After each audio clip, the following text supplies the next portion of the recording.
only. If you have any more experience, I want to ask one question, Tom.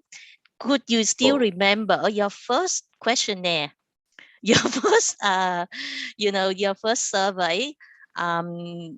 If you could go back at that time, what would you do differently?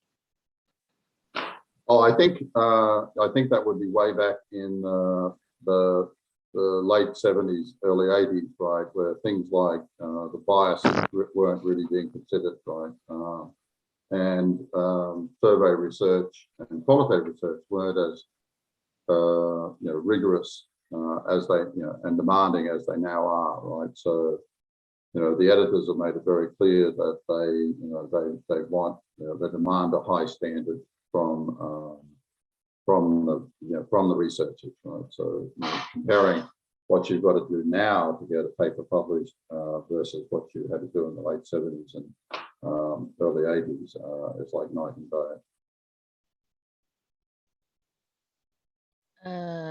Yes.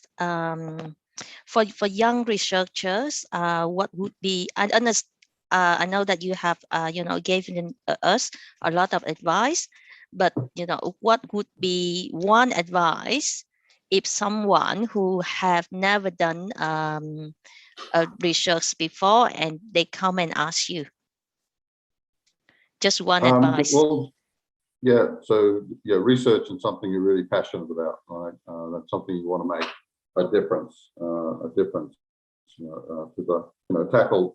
If you're one of the things you feel passionate about, and there's lots of things, say in the United Nations sustainable development goals, right? So the more interested and passionate about the subject matter, the more likely you are to do a very good job of doing research.